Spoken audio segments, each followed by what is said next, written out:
নাদিম ঝুঁকে এসে ফারনাজের কানের কাছে ফিসফিসিয়ে বলে, যে থাকবেই না তাকে পৃথিবীতে আনার কিসের এত তাড়াহুড়ো জান? হৃৎপিণ্ড ধরাস করে লাফিয়ে উঠল ফারনাজের। ভয়ে পেট মরিয়ে উঠছে বারবার। কি বলছে এসব নাদিম? নাদিমের মুখের দিকে তাকাতে গেলেই আচমকা নাদিম এক অবিশ্বাস্য কাজ করে ফেলে। ফারনাজের ঘাড় চেপে ধরে তাকে টেনে এনে জোরে ছুঁড়ে মারে খাটের কোণার দিকে। নিশানা বরাবর তার খাটের কর্নারের উপরে গিয়ে পড়ে ফারনাজ। ঠিক তলপেট বরাবর লেগেছে আঘাতটা। ব্যথায় যন্ত্রণায় গগন বিদারী চিৎকার দিয়ে উঠে সে। চোখ মুখ ভয়াবহ লাল হয়ে গিয়েছে তার। পেট চেপে ধরে মেঝেতে বসেই পড়ে। অনাব্রত অশ্রু গড়াতে থাকে। দাঁতে দাঁত চেপে উহ করে ব্যথা সহ্য করার প্রয়াস চালাতে গিয়ে দেখতে পায় সারা ফ্লোরে রক্ত ভেসে যাচ্ছে। এবার ভয়ের চেয়ে কষ্টের তীব্রতা গ্রাস করে তাকে। চিৎকার করে উঠল আবারও। এই চিৎকার সন্তানহারা মায়ের করুণ আর্তনাদ। এবার নাদিম এগিয়ে এসে কোলে তুলে নেয় তাকে। ঘৃণায় ফারনাস নেমে যাওয়ার চেষ্টা করে, তবে শক্তিতে কুলায় না। শরীরটা কেমন অসাড় হয়ে আসছে তার। মনে হচ্ছে আবারও জ্ঞান হারাবে সে। চোখ দুটো ঝাপসা হওয়ার আগেই শুনতে পায় নাদিমের বিদ্রুপেশ্বরের বলা বাক্য, এবার নিশ্চয়ই বিদায় নিয়েছে ওইটা। ফারনাসকে হাসপাতালে ভর্তি করা হয়েছে। তার অবস্থা বিশেষ ভালো নয়। বাড়ির বাকি লোকদের খবর দেওয়ার কথা বলেছে ডক্টর। নাদিম তাই নিজের বাড়ির লোকদের সাথে সাথে ফারনাসের বাড়ির লোকদেরও খবর জানিয়ে দিয়েছে। একজন আদর্শ স্বামীর দায়িত্ব পালন করেছে সে। যখন যা যা প্রয়োজন ছুটে ছুটে সব জোগাড় করে আনছে। অস্থিরতার সাথে পায়চারি করছে অপারেশন থিয়েটারের সামনে। যখনই কেউ বের হচ্ছে তখনই চেপে ধরে জানতে চাচ্ছে নিজের স্ত্রীর অবস্থা সম্পর্কে। এক অদ্ভুত পাগলামি দেখা যাচ্ছে নাদিমের মাঝে। যেন স্ত্রীর চিন্তায় চিন্তায় তার শ্বাস ফেলাও জো নেই। সত্যিই কি তাই, নাকি স্বপ্নে লোক দেখানো? কিছু সময়ের মধ্যে তার মা, বাবা, বোন আর ছোট ভাই এসে হাজির। নাদিম সকলের সামনে নিজেকে শোকে পাগলপ্রায় হিসাবে উপস্থাপন করে। অশ্রু বিসর্জন দিতে দিতে আপন মনে কিসব বিড়বিড় করতে লাগলো। ধীরে ধীরে হাসপাতাল থেকে বেরিয়ে গেল। সকলে ভাবলো বেচারা খুব মানসিক চাপের মধ্যে পড়ে গেছে, এখানে আর থাকতে পারছে না, তাই বাহিরে গেল। কেউ খুনাক করেও টের পেল না তার দুর্ভিসন্ধি কত ভয়াবহ।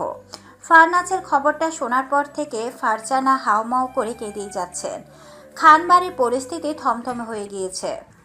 গতকাল আহরারের এমন দুর্ঘটনা, আজ ফারনাসের এমন খবর সকলকে স্তব্ধ করে রেখেছে। ফারনাস খানবাড়ির বড় মেয়ে, বড় আদরের মেয়ে। কত আদর, যত্ন, স্নেহ, মমতায় আগলে মেয়েটাকে মানুষ করা হয়েছে। মেয়েটা বড্ড ভালো মনের মেয়ে তাদের। কখনো কারোর সাথে কোনো প্রকার উচ্চ বাচ্যতা দূর। কারোর সাথে চোখ তুলেও কথা বলে না। নম্রতা তার অন্যতম গুণবলী। এই মেয়েটার সাথে এত বড় দুর্ঘটনা কেউ সহজে মানতে পারছেন না। আফজাল সাহেবের মতো শক্ত মানুষও মেয়ের এমন অবস্থা শুনে ভেঙে পড়েছেন। সকলে হসপিটালের উদ্দেশ্যে বেরোনোর প্রস্তুতি নিচ্ছেন। তবে গুলবাহার যেতে পারবেন না, তাই অরণিকা থেকে গেল তার সাথে। আহরারকেও যেতে মানা করেছে সকলে, যেহেতু তার শরীরটাও ঠিক নেই। কিন্তু আহরার সে কথা শুনতে নারাজ। বোনের এমন খবর তাকে কিছুতে বাড়িতে বসে স্থির থাকতে দিবে না। বাধ্য হয়ে আর কেউ বারণ করতে পারল না। সকলে বেরিয়ে গেল। আহরার সবার শেষে বেরোলো। বেরোনোর আগে অরণিকাকে বলে গেল, সাবধানে থেকে পারো, নিজের আর দাদি জানার খেয়াল রেখো।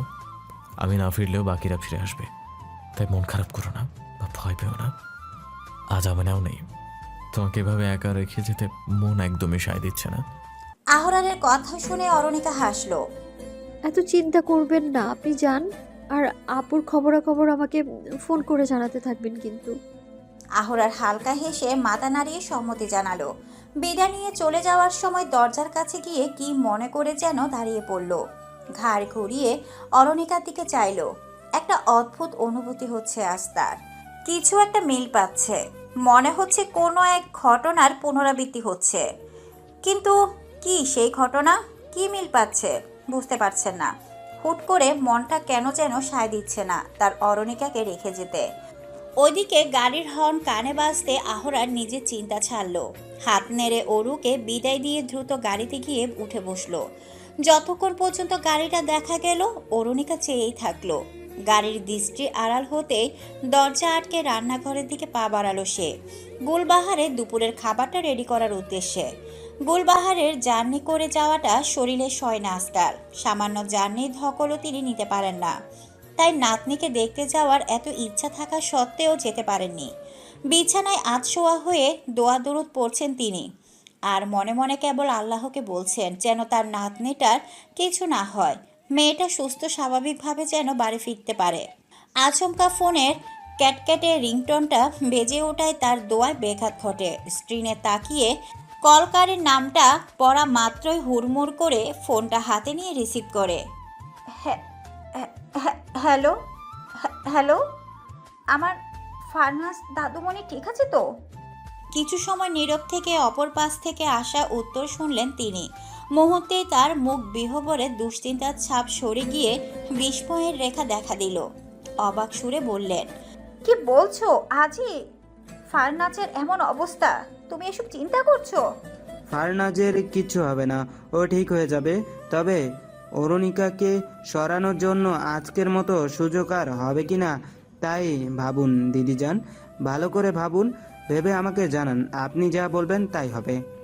লাইনটা কেটে গেল। গুলবাহার কান থেকে ফোনটা নামিয়ে রাখলেন। দ্বিধাগ্রস্ত হয়ে ভাবতে থাকেন কি করবেন। ঠকঠক করে দরজার আওয়াজ হতেই চমকে ওঠেন তিনি। দরজার ওপাশ হতে অরুণিকা মিহি সুরে বলে ওঠে। দাদিজান। বিরক্তিতে ভ্রু কুঁচকে আসে গুলবাহারের। মুখ দিয়ে চ জাতীয় শব্দ করেন। খড় করে আওয়াজে জবাব দেন, ভেতরে এসো। দরজাটা হালকা ঠেলে মাথাটা সামান্য গলিয়ে দাঁড়ায় অরুণিকা। পুরোপুরি ভেতরে প্রবেশ করে না সে। মৃদু হেসে বলে, আপনার খাবারটা কি এখানে নিয়ে আসবো দাদিজান, নাকি ডাইনিংয়ে দিব? চোখে মুখে বিরক্তির ভাব বজায় রেখেই উত্তর করেন গুলবাহার। অদ্ভুত মেয়ে তো তুমি, বাড়িতে কেউ নেই, শুধু শুধু ডাইনিংয়ে গিয়ে কেন খাবো? এখানে নিয়ে এসো। শেষ কথাটুকু খানিকটা ধমকে সুরে বললেন তিনি। অরুণিকার খারাপ লাগে না, সে নিজেকে অভ্যস্ত করে নিয়েছে গুলবাহারের এমন ব্যবহারে। তাই আর কথা না বাড়িয়ে দ্রুত খাবারটা নিয়ে আসতে গেল। এদিকে গুলবাহার নিজের ভাবনার ফলাফল নিশ্চিত করেছেন। ফোনটা হাতে নিয়ে একটু আগে আসা কল নাম্বারে পুনরায় কল লাগান। রিসিভ হতেই বলে ওঠেন, ঠিক আছে, কাজটা তাহলে আজই করো। সত্যি এমন সুযোগ আর আসবে না। ফোনের ওপারে এপারে দুজনের ঠোঁটে ফুটে উঠে ক্রুদ্ধ হাসি। গুলবাহারের ঘরে খাবারটা রেখে অরুণিকা রান্নাঘরের বাকি কাজগুলো সারতে চলে গেল। হঠাৎই লাগাতার কলিং বেল আওয়াজে উদ্বিগ্ন অরু ছুটে গেল দরজার কাছে। কেউ ফিরে এলো নাকি, সব ঠিক আছে তো? ভাবতে ভাবতেই দরজা খুলতেই অবাক হলো সে। বাহিরেরটা ফাঁকা, কেউ নেই। তবে বেল বাজালো কে? অরু বাহিরে বেরিয়ে এসে চারিদিকে ভালোভাবে নজর বুলালো। না, কেউ নেই। মেন গেটের দিকে উকি দিয়ে দেখলো গেট লাগানো। তবে কে করলো এমন কাজ? আশ্চর্য, নাকি ওরও ভুল শুনলো? আর কিছু না ভেবে ভেতরে ঢুকতেই দরজা আটকে দিল সে। রান্নাঘরে এসে পুনরায় নিজের কাজে ব্যস্ত হয়ে পড়তেই ওপর থেকে ঝনঝন কিছু ভাঙার আওয়াজ ভেসে এলো। অরুণিকা ভাবলো দাদিজানের কোনো সমস্যা হলো না তো। তাড়াহুড়ো করে ছুট লাগালো গুলবাহারের ঘরের দিকে। দরজা খুলে উকি দিতেই দেখতে পেল গুলবাহার গভীর ঘুমে মগ্ন। অরু ধীর পায়ে ভিতরে প্রবেশ করে খাবারের প্লেট গ্লাসগুলো হাতে তুলে নিল। রুম থেকে বেরিয়ে দরজাটা ভালোভাবে চাপিয়ে চলে গেল। অরু চলে যেতেই ঝট করে চোখ মেলে তাকান গুলবাহার। ক্রু হাসি হেসে কাত হয়ে শুয়ে আরামে চোখ বুজেন পুনরায়। অরুণিকা ছটপট লাগছে, মনে হচ্ছে বাড়ির পরিবেশটা ঠিক নেই। অদ্ভুত কিছু টের পাচ্ছে সে, কিন্তু কি সেটাই বুঝতে পারছে না। কাজকর্ম শেষ করে নিজের ঘরের দিকে এগোতে এগোতে এই সবই ভাবছিল। আচমকা ধূপ করে হওয়া এক শব্দে চমকে উঠে সে। মনে হলো কেউ যেন লাফিয়ে পড়ল তার খুব কাছে। দ্রুত চারপাশ খুঁজে দেখল, কিন্তু সন্দেহজনক কোনো কিছুই চোখে পড়ল না তার। একবার মনে হলো পুরো বাড়িটা খুঁজে দেখা উচিত। যেমন ভাবনা তেমন কাজ। একে একে প্রতিটা ঘর, বারান্দা, ডাইনিং, ড্রয়িং সব জায়গা তন্ন তন্ন করে খুঁজে দেখল। তবে এমন আজব আজব শব্দ হওয়ায় কোনো উৎস খুঁজে পেল না সে। স্থির হয়ে দাঁড়িয়ে আছে অরু। তার মাথায় খেলে গেল এক অদ্ভুত ভাবনা, যা তাকে স্থির করে দিয়েছে। শান্ত চোখ জোড়া চারিদিকে ঘোরাতে ঘোরাতে ভাবতে লাগলো সে। তানিশার মৃত্যুর দিনও তো পরিস্থিতিটা ঠিক এমনই ছিল। ফারনাজের ডেলিভারি ছিল সেদিন, সকলে ওখানে গিয়েছিল। সেদিনও তো বাড়িতে শুধু তানিশার গুলবাহারি ছিলেন। একই ঘটনার পুনরাবৃত্তি হচ্ছে। তবে কি অরুণিকার পরিণতিও তানিশার মতোই হবে? ধারাম করে বিকট এক শব্দে লাফিয়ে ওঠে অরু। কণ্ঠস্বর গলে বের হয় চাপা চিৎকার। শব্দটা এসেছে ছাদ থেকে। মনে হলো প্রচণ্ড জোরে দরজাটা লাগিয়ে দিল কেউ। অরুণিকা ভীতু দৃষ্টিতে তাকিয়ে আছে সিঁড়ির দিকে। মনে হচ্ছে এখনই কেউ নেমে আসবে ছাদ থেকে। নড়াচড়া ভুলে রোবটের মতো কাট কাট হয়ে দাঁড়িয়ে আছে অরুণিকা। ঘন ঘন ঠোক গিলছে সে। নিঃশ্বাস ভারী হয়ে আসছে। যদি কেউ নেমে আসে কি করবে সে? এই ভয়ে দম আটকে চেয়েও আছে সিঁড়ির দিকে। 5 মিনিট, 10 মিনিট, 15 মিনিট পেরিয়ে গেল, কেউ নামলো না। অরুণিকা ঝট করে পাশের জানালা গলে বাহিরে নজর ফেলে। হ্যাঁ, বাতাসের তীব্রতা বোঝা যাচ্ছে বেশ। তার মানে জোরে হাওয়া এসে দরজা ভিড়িয়ে দিয়েছে, তাই এমন শব্দ। হালকা স্বস্তির শ্বাস ফেলে মনটাকে সান্ত্বনা দিল অরু। পরক্ষণে মনে হলো সমস্ত দরজা জানালা ভালোভাবে আটকে রেখেছে সে, কিন্তু ছাদের দরজা খোলা। দরজাটা আটকে দিয়ে নিজের ঘরে গিয়ে বসে থাকবে যতক্ষণ না বাড়ির লোকেরা ফিরবে। সে বেরোবে না কিছুতেই। কিন্তু দাদিজান তো ঘরে একা। তাহলে বরং দাদিজানের ঘরেই বসে থাকবে সে। যতক্ষণ তিনি ঘুমাবেন অরু ঘরের এক কোণে বসে থাকবেন। তার ঘুম ভাঙলেই না হয় বেরিয়ে যাবে। ভাবনার সমাপ্তি করে সিঁড়ি বেয়ে ছাদের দরজার দিকে এগিয়ে গেল অরু। যতই দরজার দিকে এগোচ্ছে একটা ভয় ক্রমশ তাকে আঁকড়ে ধরছে চারদিক থেকে। ছাদে কেউ নেই তো। এই ভর দুপুরে কেমন গা ছমছমে পরিবেশ সৃষ্টি হয়েছে চারপাশে।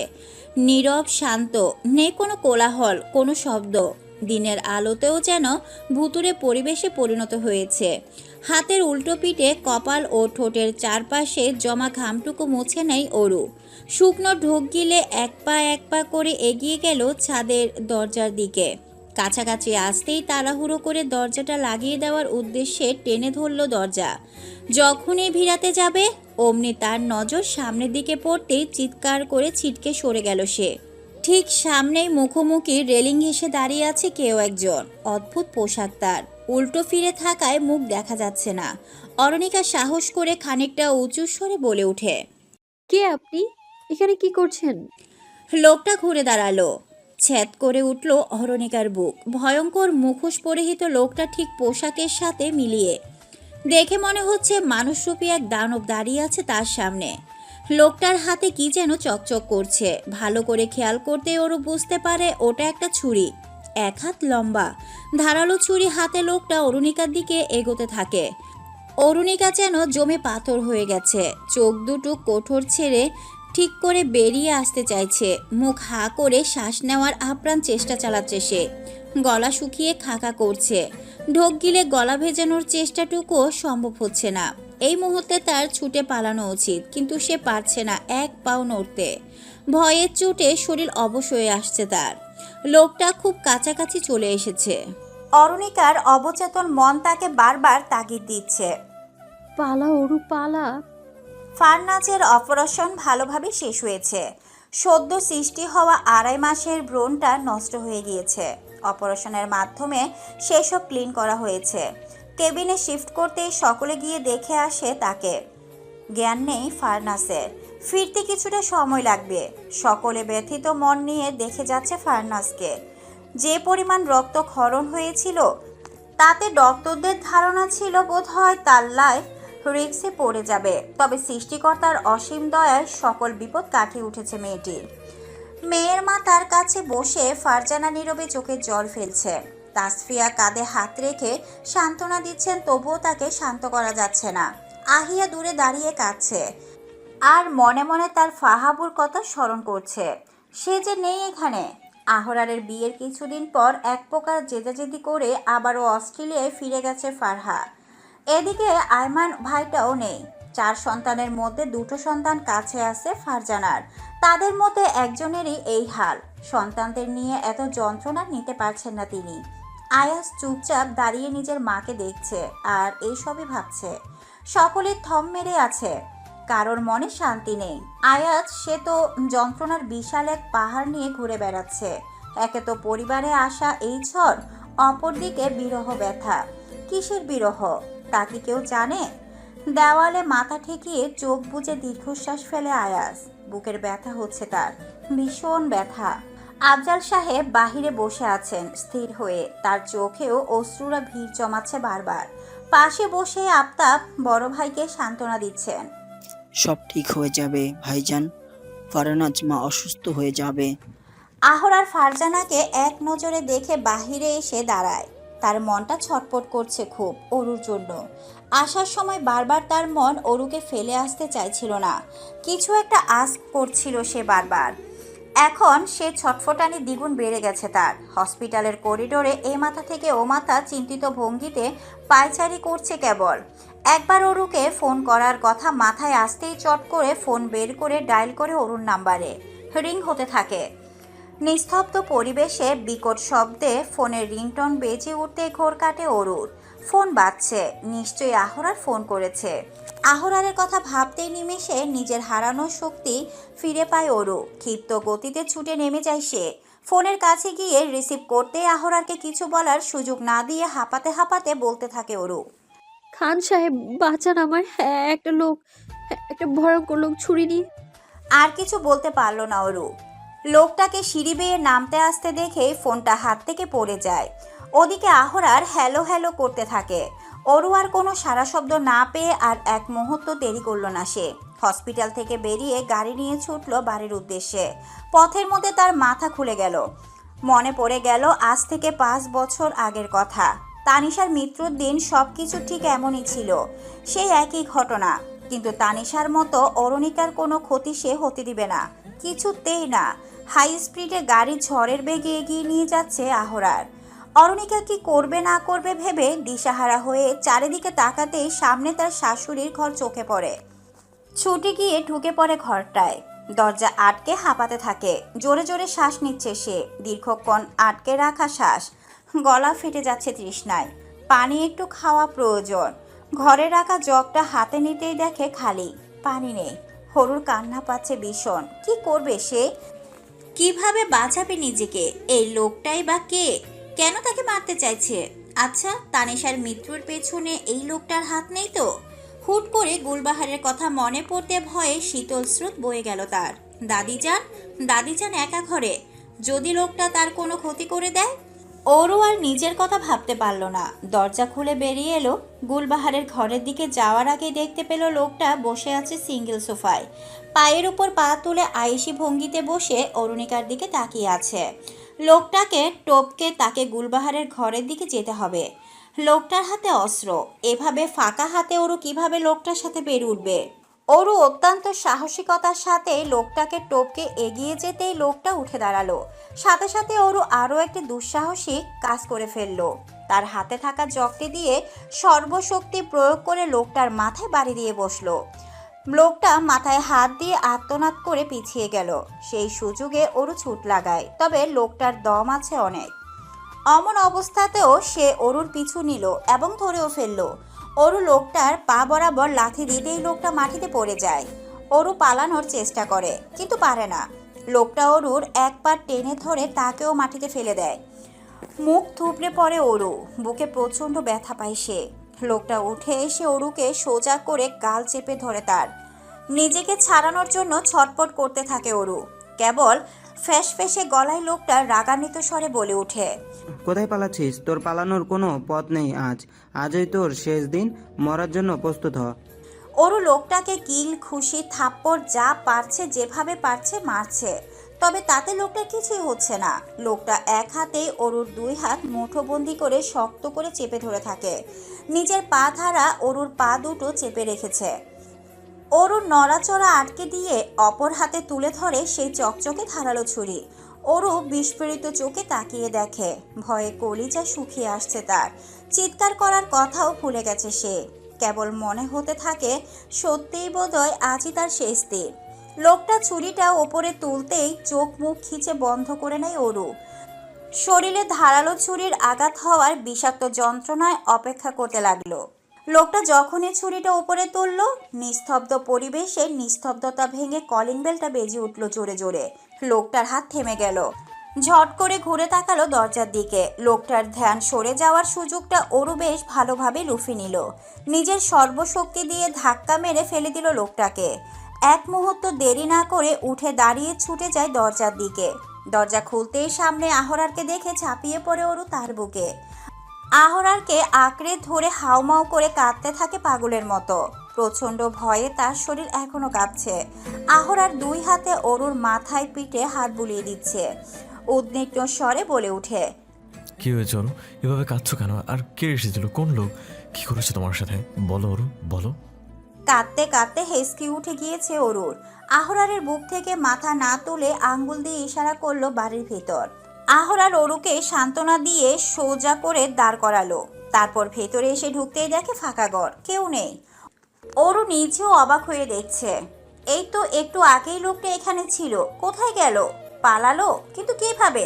হুট করে আহরার বলে ওঠে। দাদিজান, দাদিজান ঠিক আছে তো? বলতে বলতে আহরার ছুট লাগায় গুলবাহারের ঘরে। অরুণিকাও পেছন পেছন যায়। গুলবাহারের ঘরে ঢুকতে দেখে গুলবাহার তখনও গভীর ঘুমে মগ্ন। আহরার স্বস্তি নিঃশ্বাস ফেলে বলে, যাক, দাদিজান ঠিক আছেন। অরুণিকা বিস্মিত স্বরে বলে, এত কিছু হয়ে গেল তাও উনি একটু টের পেলেন না?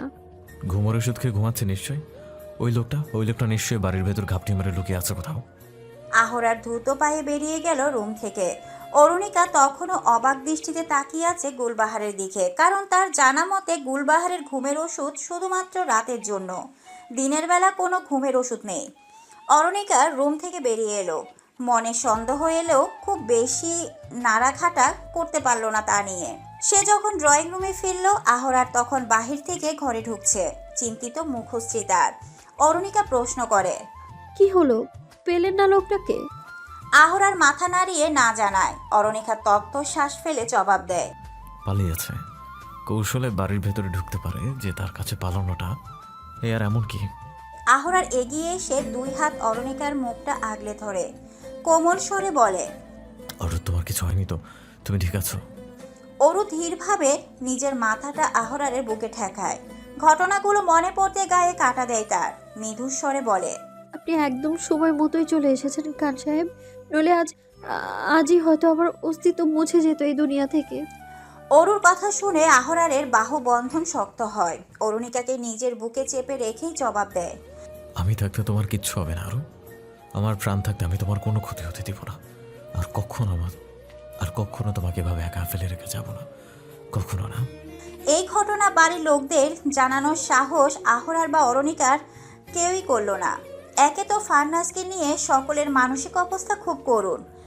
এমন মনের অবস্থায় আর কাউকে বাড়তি চাপ দেওয়াটা উচিত বলে মনে করল না তারা। রাতেই ফারনাজকে হসপিটাল থেকে নিয়ে চলে আসা হয়েছে। যতদিন না পুরোপুরি সুস্থ হয় ফারনাজ খান বাড়িতেই থাকবে। নিজের ঘরে নিজের বিছানায় চোখ বুজে শুয়ে আছে ফারনাজ। পাশেই ফারজানা বসে বসে মেয়ের মাথায় হাত বুলিয়ে দিচ্ছেন। কিছু সময় পর কোমল সুরে মেয়েকে ডেকে উঠলেন, ফারনাজ মা। ফারনাজ চোখ খুলে মায়ের দিকে তাকাতেই তার মা পুনরায় বলে ওঠেন, এমন ঘটনা ঘটলো কি করে মা? নাদিম বলল তুই বাথরুমে পিছলে পড়েছিস, পড়লি কিভাবে? ফারনাজ ঢোক গিলল। চোখের সামনে ভেসে উঠল সেই ভয়াবহ স্মৃতি। মুহূর্তেই চোখ অশ্রুতে ভরে গেল তার। সাথে সাথে নিজেকে সামলেও নিল। মনে হলো মাকে বলে দেওয়া উচিত সব, কিন্তু পরপরই মনে পড়ে গেল নাদিমের হুমকির কথা। হসপিটালে জ্ঞান ফেরার পর সর্বপ্রথম নাদিমেই দেখা করতে এসেছিল তার সাথে। মাথার কাছে বসে যত্নশীল স্বামীর মতো মাথায় হাত বুলাতে বুলাতে বলল, জান, ভালো আছো? ফারনাজের শরীর এতটাই দুর্বল ছিল যে মুখ দিয়ে আওয়াজ বের করতেও কষ্ট হচ্ছিল তার। নাদিমকে দেখতেই চোখে মুখে ঘৃণা উঠছে পড়ছিল। মুখ ফিরিয়ে নিতে চাইলে নাদিম বাধা দেয়। শক্ত করে মুখটা চেপে ধরে তার দিকে ফিরিয়ে নিয়ে বলে, এখন মুখ চুপ আছে আর বাড়ির লোকদের সামনে মুখটা খুলে যাবে, তাই না? ভুলেও এমনটা ভেবো না সোনা। যদি ভুল করেও মুখটা খুলেছ বা কাউকে কিছু বলেছ, তবে পেটেরটার মতো বাইরেরটারও কিন্তু দুনিয়া ছাড়বে। ফারনাজ বুঝতে না পেরে জিজ্ঞাসা দৃষ্টিতে তাকিয়ে থাকে নাদিমের দিকে। নাদিম পিছেল হেসে বলে, বুঝতে পারোনি তাই না? নিধির পরিণতি কিন্তু একই হতে পারে। মাথার উপর বাস পড়ল যেন ফারনাসের। নাদিম নিধিকে মারার কথা বলছে। সেই নিধি যে তার প্রাণীর চেয়েও প্রিয়। ফারনাসের অভিব্যক্তি বুঝতে পেরে নাদিম আবারও বলে ওঠে, আমার কাছে প্রিয় বলে কিছুই নেই। যেসব জিনিস আমার মস্তিষ্কে আঘাত করে সেসব আমি নিশ্চিহ্ন করে দেই। যদি কোনো মানুষ হয়ে থাকে তবে তাকে সরিয়ে দিতেও আমি দ্বিতীয়বার ভাবি না, হোক সে নিজের কাছের মানুষ। বলতে বলতে চাপা হাসিতে ফেটে পড়ে নাদিম। কি ভয়ঙ্কর সেই হাসি! ফারনাজের মনে হলো এই ভয়ঙ্কর লোকটা একটা ভয়ঙ্কর মৃত্যু হওয়া উচিত, তিলে তিলে মারা উচিত। কিন্তু কে করবে সেই কাজ? ভেতর ফুঁড়ে দীর্ঘশ্বাস বের হলো তার। সেই সাথে সাথে চোখ বেরিয়ে গড়িয়ে পড়ে অশ্রুমালা। ফারজানাটাকে অতীত ভাবনা থেকে বেরিয়ে আসে ফারনাজ। মাকে সত্যিটা বলার আর সাহস হলো না তার। আলতো করে চোখের কোণে জমে পানিটুকু মুছে নিয়ে ক্লান্ত স্বরে বলে,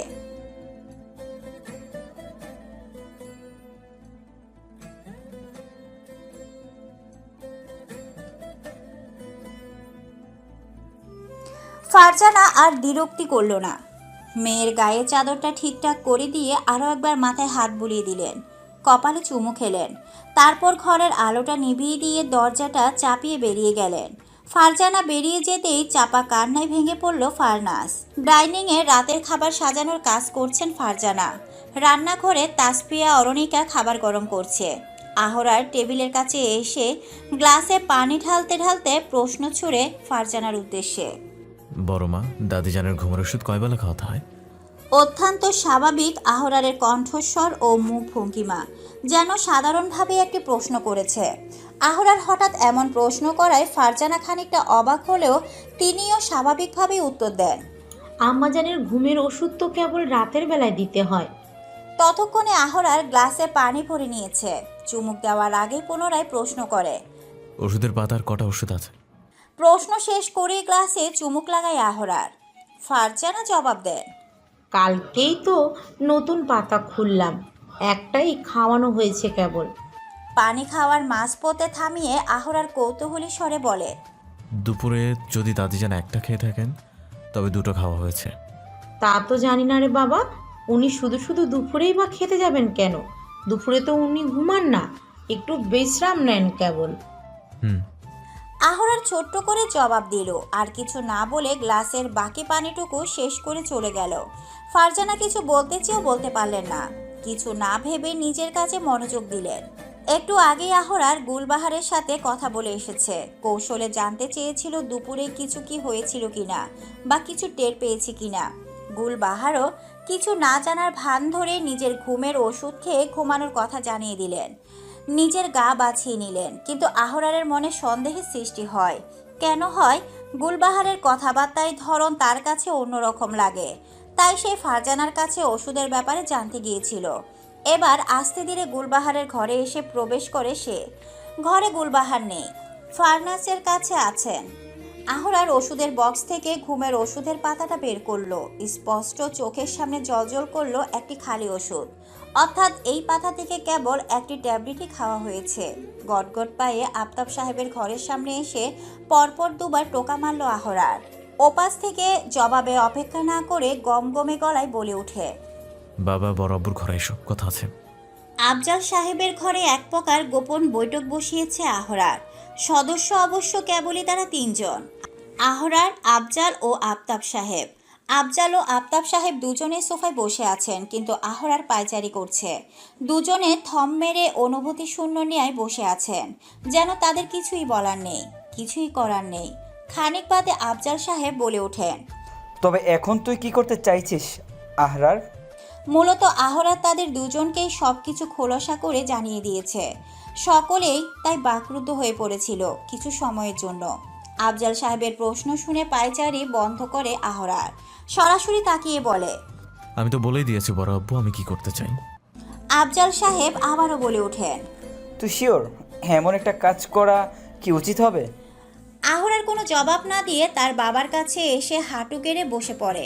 বাবার দুই হাত নিজের হাতের মুঠোয় পুরে নিয়ে বলে, বাবা, মায়ের সাথে এমন কি কি ঘটতো যার জন্য মা ভীত হয়ে পড়েছিলেন অরুণিকাকে বউ হিসেবে দেখে? সবটা সত্যি বলবে বাবা। আফতাব সাহেব ঠান্ডা সুরে জবাব দেন, কত কত বেলা কেটে গিয়েছে, তোর মাকে খেতে দেয়নি, না খাইয়ে রেখেছে। অসুস্থ শরীর নিয়ে এতটা খাটিয়েছিল, 3 দিন হসপিটালে ভর্তি থাকতে হয়েছিল। উঠতে বসতে কটু কথা, খোঁচা মারা কথা শুনিয়ে কত ছোট করেছে, কত অপমান করেছে, তার হিসেব মেলানোই দায়। একবার তো বাড়ি থেকে বের করে দিয়েছিল এবং আমাকে এক প্রকার বাধ্যই করা হয়েছিল যেন তোর মাকে তালাক দিয়ে দেই, কিন্তু আমি তা করিনি। বরং আমিও বেরিয়ে গিয়েছিলাম, তাসফিকে নিয়ে আলাদা সংসার করছিলাম। তখন তোর আসার সুসংবাদ জানি, তাও তোর দাদিজান তোর মাকে গ্রহণ করেছিলেন না। বারবার আমাকে ফিরিয়ে দেওয়ার তাগিদ দিতেন, আমাকে ফিরিয়ে নিয়ে যেতে কত কি না করেছেন। তারপর তোর জন্ম হলো। দেখতে দেখতে এসে তোর দাদিজান স্থির হয়ে গিয়েছিলেন। তোর সৌন্দর্য দেখে তিনি সৌন্দর্যের পূজারী। এত সুন্দর বংশধর এসেছে তার ঘরে, তার জন্য হলো তিনি তাসফিকে গ্রহণ করলেন। এই বাড়িতে ফিরে এলাম আমরা আবার। তারপর থেকে তোর মাকে তেমন অত্যাচার না করলেও খোঁচা মারাটা আজও ছাড়তে পারেননি। নত মস্তকে সমস্ত কথা শুনল আহরার। ভীষণ শান্ত হয়ে আছে সে। এত কিছু শুনেও প্রতিক্রিয়া দেখাচ্ছে না। ধীর কণ্ঠে কেবল একটা কথাই বলল, আশা করি আমার কাজে তোমরা কোনো বাধা দেবে না। এই বলে আহরার উঠে দাঁড়িয়ে দরজার দিকে এগোলো। পেছন থেকে আফজাল সাহেব রেগে ওঠেন। দাঁড়া আহরার। আহরার দাঁড়িয়ে পড়ে। আফজাল সাহেব উঠে এসে আহরারের কাঁধে হাত রেখে বললেন, বরাবরই আমি বাড়ির সব ব্যাপার থেকে এড়িয়ে চলার চেষ্টা করতাম, শুধুমাত্র নিজের মাকে কিছু বলতে পারবো না বলে। তোর বাবাও অনেক চেষ্টা করেও কোনো সুবিধা করতে পারেনি নিজের মাকে বদলাতে, পারেনি তার বিরুদ্ধে উপযুক্ত কোনো ব্যবস্থা নিতে। যদি তুই মনে করে থাকিস তুই এই কাজটা যথাযথভাবে করতে পারবি, তবে কর, আমাদের দিক থেকে কোনো আপত্তি নেই।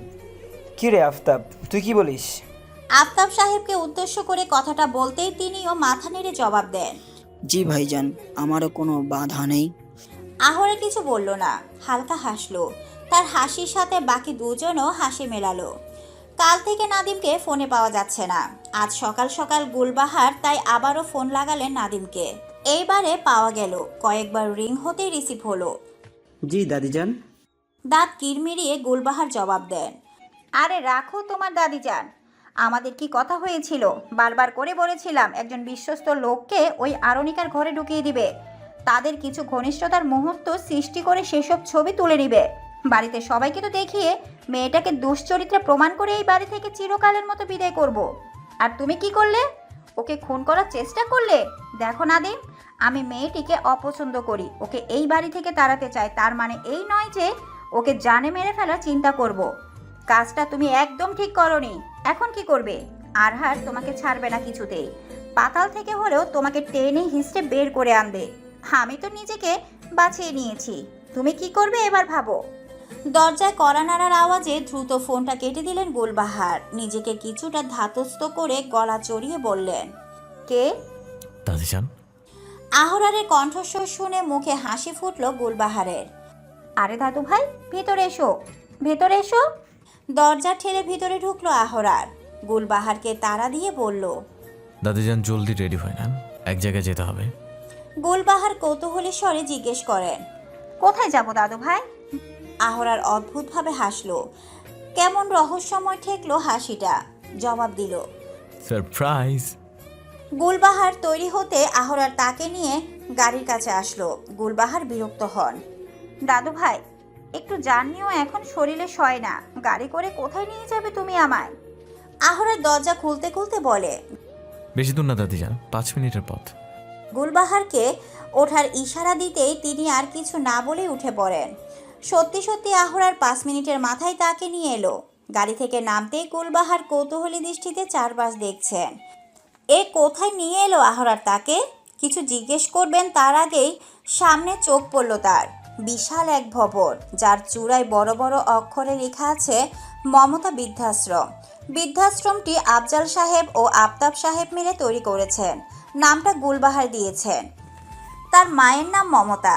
আহরার তাকে হঠাৎ এখানে কেন নিয়ে এসেছেন বুঝতে পারছেন না তিনি। ভাবতে ভাবতে তাকে ভেতরে নিয়ে এলো আহরার। একটা ঘরে ঢুকিয়ে বিছানার উপর বসিয়ে দিয়ে আহরার বলে, আপনি এখানে বসুন দাদিজান, আমি কিছু কাজ সেরে আসছি। গুলবাহার কিছু বলতে চাইলেন, তবে আহরার সেই সুযোগ দিল না। দ্রুত বেরিয়ে গেল।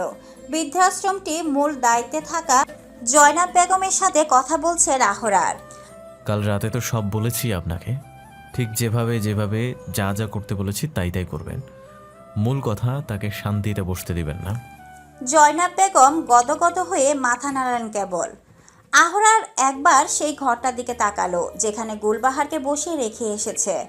তারপর আবারও জয়নাব বেগমের উদ্দেশ্যে বলল, আপনার প্রাপ্য আপনাকে যথাযথভাবেই মিটিয়ে দেওয়া হবে। আর হ্যাঁ, আমি কাউকে দিয়ে ওনার জিনিসপত্রগুলো পাঠিয়ে দিচ্ছি। চলি। এই বলে আহরার বেরিয়ে গেল। তার চোখে মুখে কঠোর অভিব্যক্তি। কিছু কিছু মানুষের ভুলের মাসুল এভাবেই দিতে হয়। আহরার নিজের গাড়ি নিয়ে চলে গেল। এদিকে গুলবাহার অতিষ্ঠিত হয়ে বেরিয়ে আসলেন, আহরারকে খুঁজতে লাগলেন। তখনই জয়নাব বেগম সামনে এসে দাঁড়ালেন। কোথায় যাচ্ছেন? এখান থেকে বেরোনো নিষেধ। গুলবাহার ক্ষুদ্রস্বরে বলে ওঠেন, তোমার এত বড় সাহস, তুমি আমাকে আটকাও? তুমি জানো আমি কে? আমি এই বৃদ্ধাশ্রমের মালকিন। তোমাকে এই মুহূর্তে বাহিরে ছুঁড়ে ফেলে দিতে পারি আমি, জানো? জয়নাব বেগম ব্যঙ্গাত্মক হেসে বলে উঠলেন, বৃদ্ধাশ্রমের মালকিন এখন এই বৃদ্ধাশ্রমেই আশ্রয় নেওয়া এক বুড়ি মানে বৃদ্ধা। গুলবাহার ফুঁসে উঠে বলেন, কি?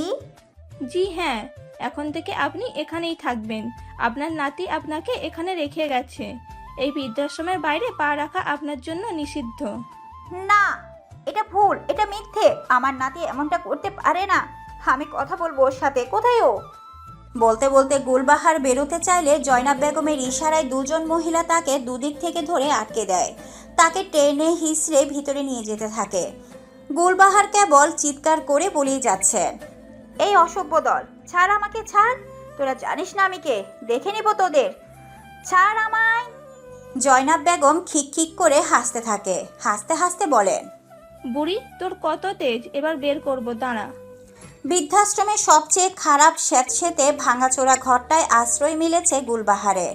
শুরুতে বেশ চিৎকার চেঁচামেচি করায় তাকে ঘরটিতে বন্দি করে রাখা হয়েছিল। অবশ্য কিছু সময় পরেই থেমে গেছিলেন তিনি। খানিক চেঁচামেচিতেই ক্লান্ত হয়ে নেতিয়ে গেছেন, শক্তিতে কুলায় না আর। শরীর অসাড় ন্যায় লেপ্টে আছে বিছানায়। ক্রমাগত চোখের জলে ভাসিয়ে নিচ্ছেন নিজেকে আর গুনগুনিয়ে বিলাপ গাইছেন। কি করে সকলে তাকে এতটা পর করে দিল এভাবে? দরজা খুলে ভেতরে ঢুকলেন জয়নাব বেগম। কর্কশ স্বরে বলে ওঠেন, এই যে বড় লোক বুড়ি, থুক্কু, বয়োজ্যেষ্ঠ খালাম্মা, শুয়ে বসে থাকলে এখানে ভাত জুটবে না, খেতে খেতে হবে, বুঝলেন? গুলবাহারের মিয়ে যাওয়া শক্তি যেন পুনরায় নতুন উদ্যমে ফিরে এলো। খ্যাপাটে স্বরে এক প্রকার তেড়ে গিয়ে বলতে থাকেন, কি বললি? কি বললি তুই? আমাকে বুড়ি বলিস? তোর সাহস তো মন্দ না। আবার কিনা কাজ করার কথা বলছিস আমাকে, এই গুলবাহার খানকে? গুলবাহারের তেড়ে আসা দেখে ভয় পেয়ে কিছুটা পিছিয়ে গেল জয়নাব।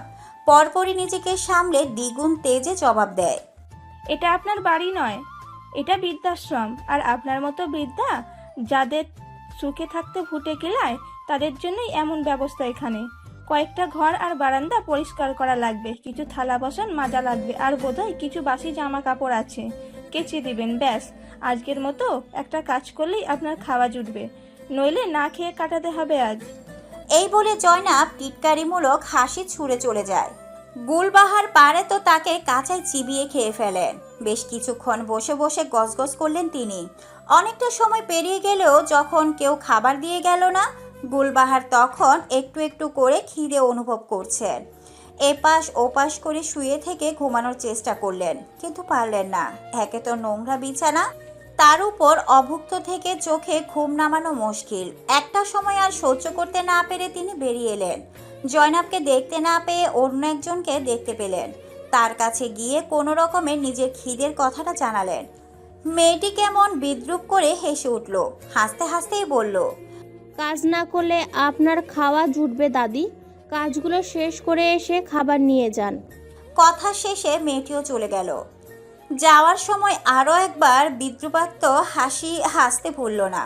গুলবাহার শুধু দাঁত কিরমিরিয়ে দেখেন, আর কিছু বললেন না। নিরুপায় গুলবাহার বয়সের ভারে নুয়ে পড়া শরীরটা কোনো রকমে টেনে হিসড়ে নিয়ে কাজগুলো শেষ করার চেষ্টা করেন।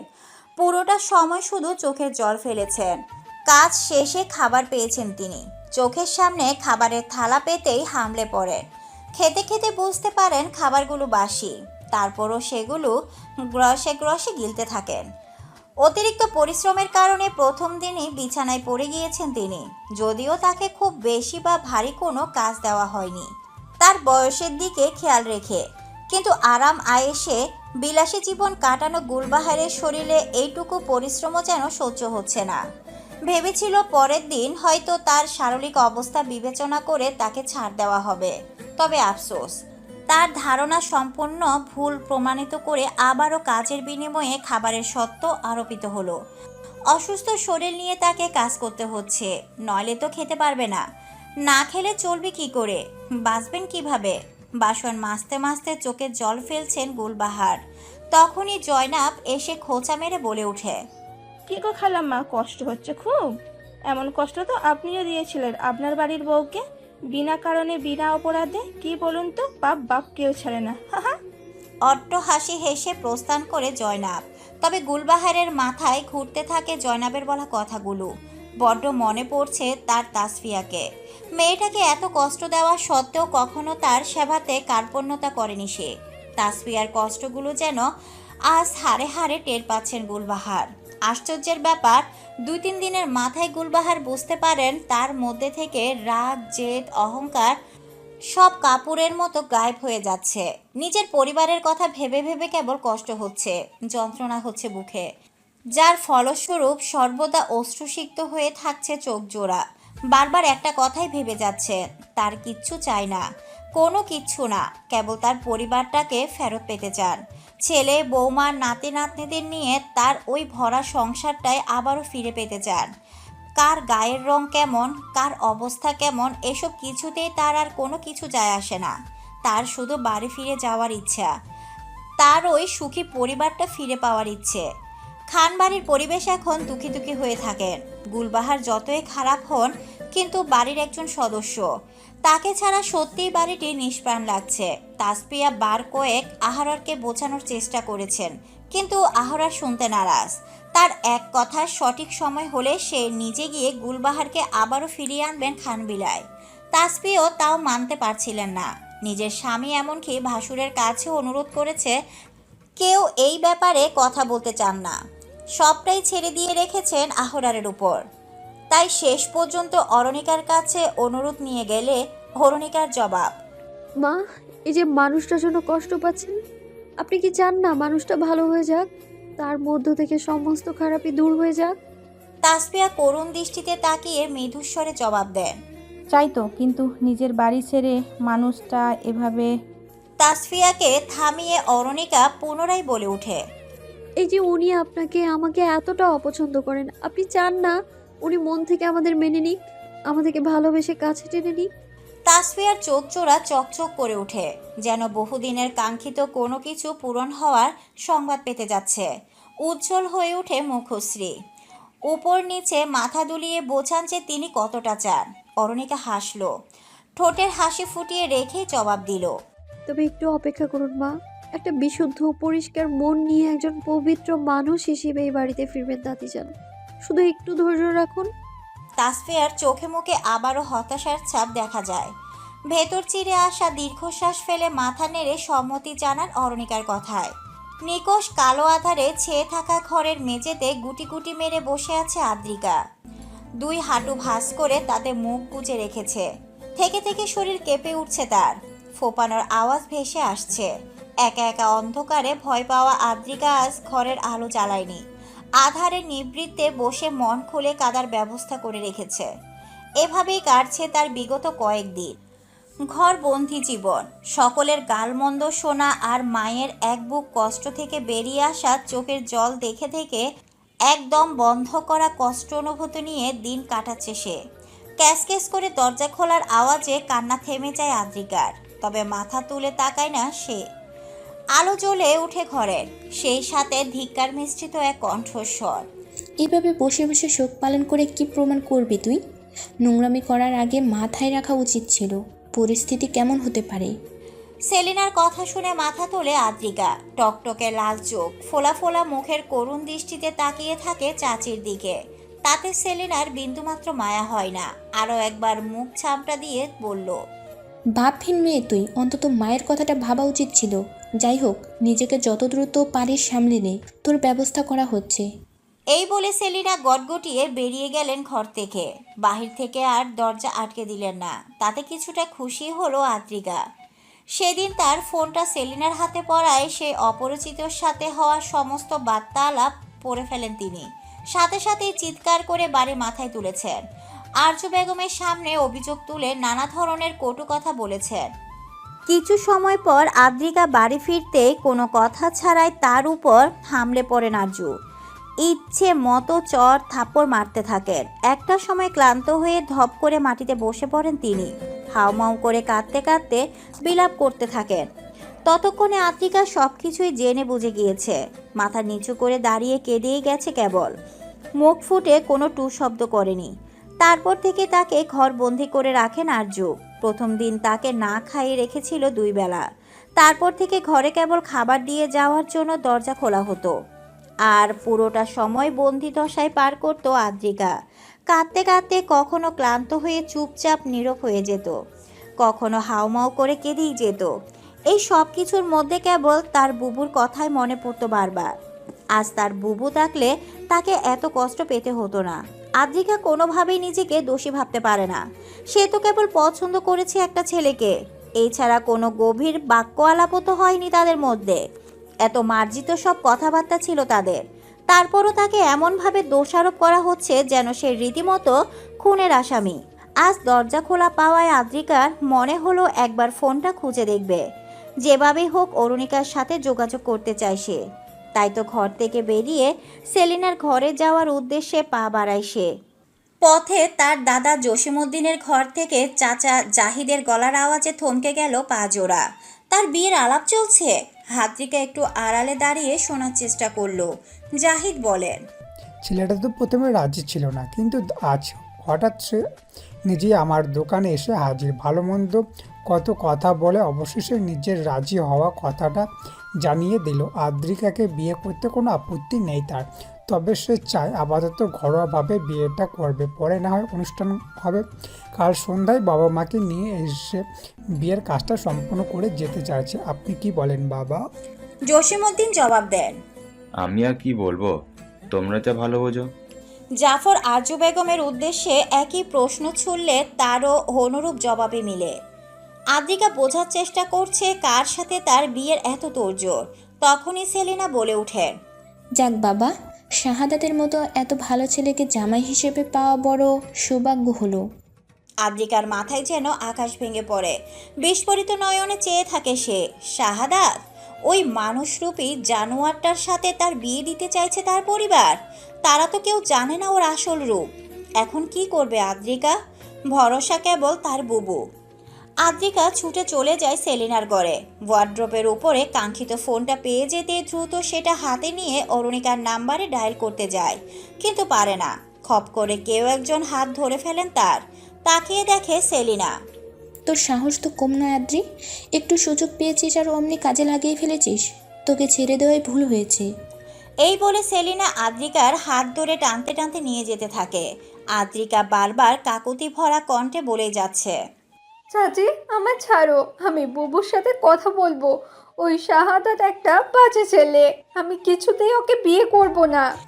আদ্রিকাকে ঘরে ঢুকিয়ে ছিটকে ফেলে দিল সেলিনা। রাগে গসগস করে বলতে থাকেন, তুই তো এসব কথা বলবি? শাহাদাতের মতো ছেলেকে বাজে বলিস? তুই নিজে কি? তোর মতো মেয়ে শাহাদাতের মতো বর পাচ্ছে, এই নিয়ে খুশি হ, মেনে নে, এটাই তো তোর মঙ্গল। কথা শেষে সশব্দের দরজা আটকে দেন সেলিনা। ভেতর থেকে আসা আদ্রিকা এত কাকুতি মিনতি কোনো কিছুই কর্ণপাত করেন না। শাহাদাত চায় না আপাতত বিয়ের ব্যাপারে কেউ জানুক, এমনকি অরুণিকাও না। বিয়েটা হয়ে গেলে অনুষ্ঠানের জন্য সবাইকে নিমন্ত্রণ করা যাবে। সেলিনা জাহিদ খুশিতে আটখানা থাকায় শাহাদাতের এমন শর্তগুলো অনায়াসে মেনে নেন কোনো প্রশ্নই ছাড়া। তাই আরজু বেগম অরুণিকাকে জানাতে চাইলেও সেলিনা বেগমের জোরদার নিষেধে আর কিছু বলতে পারেন না। পরের দিন দুপুর। বিয়েটা আটকানোর কোনো উপায়ন্তর না পেরে আদ্রিকা হাল ছেড়ে দেয়। মানসিকভাবে নিজের এই বলিদানের জন্য প্রস্তুত নিতে থাকে সে। মেনে নেয় তার জীবনের করুণ পরিণতি।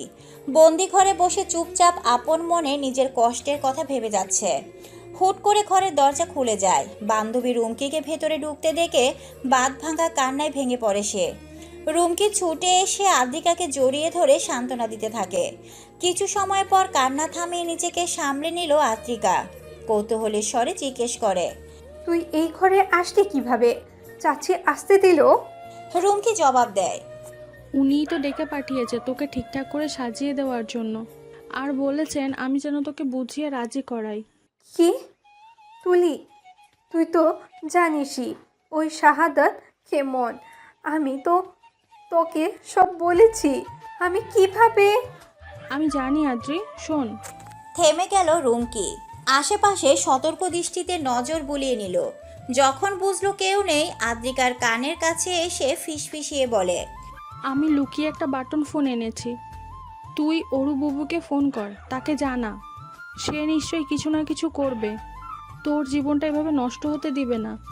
রুমকির কথা শুনে আদ্রিকা যেন আকাশের চাঁদ হাতে পেল। চট করে উঠে গিয়ে দরজাটা আটকে দেয় সে। রুমকি তার হাতের ফোনটা দিতেই ঝটপট অরুণ নাম্বারে ডায়াল করে কল লাগায়। বুক কাঁপছে তার। বুবুকে সবটা বলার আগেই ধরা না পড়ে যায়। অনেকক্ষণ ধরে রিং হচ্ছে, রিসিভ হচ্ছে না। আদ্রিকা ভয়ে বারবার ঢোকিলছে আর মনে মনে দোয়া করছে যেন অরুণিকা ফোনটা রিসিভ করে। অবশেষে তার দোয়া কবুল হয়ে অপর পাশ থেকে অরুণিকার মিষ্টির স্বর ভেসে এলো। হ্যালো, কে বলছেন? অরুণিকার কণ্ঠস্বর শুনতেই ঝরঝর করে কেঁদে ফেললো আদ্রিকা। কান্নারত স্বরে ভাঙা ভাঙা ভাবে উচ্চারণ করলো, বুবু, আমি আদ্রিকা। আদ্রিকার কান্না মিশ্রিত স্বর শুনে ধক করে উঠে অরুণিকার বুক। তার বোন, তার আদরের বোন এমনভাবে কাঁদছে। উদ্বেগ স্বরে ছটপটিয়ে বলে উঠে অরু, আদ্রি কি হয়েছে বোন? আবার কাঁদছিস কেন এইভাবে? বুবুকে বল। বুবু, চাচা চাচি মিলে ওই শাহাদাতের সাথে আমার বিয়ে ঠিক করেছে। আজ সন্ধ্যা বিয়ে। তুমি আমায় বাঁচাও বুবু। আমি কিছুতেই এই বিয়ে করব না। ভন ভন করে উঠে অরুণিকার মাথা। চক্কর আসতেই সে টাল সামলাতে বসে পড়ে বিছানায়। এসব কি শুনছে সে? ওই অমানুষটার সাথে তার বোনের বিয়ে ঠিক করেছে? এত বড় সিদ্ধান্ত নিয়েছে সকলে, অথচ কেউ তাকে কিছু জানানোর প্রয়োজন বোধ করলো না। বুবু, ও বুবু, কিছু বলছো না কেন? আদ্রিকার ডাকে সম্ভিত ফেরে অরুণিকার। নিজেকে ধাতস্থ করে জবাব দেয়, আদ্রি একদম ভয় পাস না, তুই কোনো চিন্তা করিস না, এই বিয়ে হবে না, আমি হতে দিব না। আমি আসছি, একটু অপেক্ষা কর, আমি আসছি। ততক্ষণ বিয়েটা ঠিকই রাখার চেষ্টা কর বোন। ফোন কেটে দেয় অরুণিকা। আহরার অফিসে আছে। আজ তার কিছু জরুরি মিটিং থাকারই কথা। ফোনে পাওয়া সম্ভব নয় জেনেও অরুণিকা ফোন দেয়। যা ভেবেছিল তাই, ফোন বন্ধ। কি করবে না করবে ভেবে দিশাহারা অবস্থা হয়ে যাচ্ছে অরুর। কাকে বলবে, কে আছে বাড়িতে? ভাবতে ভাবতে মাথায় আসে আয়াস। আয়াস বাড়িতে। অফিসে যায়নি সে। অবশ্য ইদানিং তাকে খুব একটা অফিসে যেতে দেখা যায় না। বেশিরভাগ সময় বাড়িতেই থাকে। দরজা আটকে ঘরে বসে থাকে ঘন্টার পর ঘন্টা। কেমন একটা নিষ্প্রাণ, নির্জীবের মতো ঘুরে বেড়ায় সে। অরুণিকা আর কিছু না ভেবেই ছুটে যায় আয়াজের ঘরের সামনে। ক্রমাগত দরজা ধাক্কিয়ে উত্তেজিত স্বরে ডাকতে থাকে, আয়াজ ভাইয়া, দরজা খুলুন প্লিজ। আয়াজ ভাইয়া। কয়েক সেকেন্ডের মাথায় দরজা খুলে দেয় আয়াজ। বিস্মিত হয়ে বলে, অরু ভাবি, কি হয়েছে? এত উত্তেজিত দেখাচ্ছে কেন আপনাকে? কোনো সমস্যা? বার কয়েক ঢোক গিলে শুকনো গলা ভিজিয়ে নেয় অরু।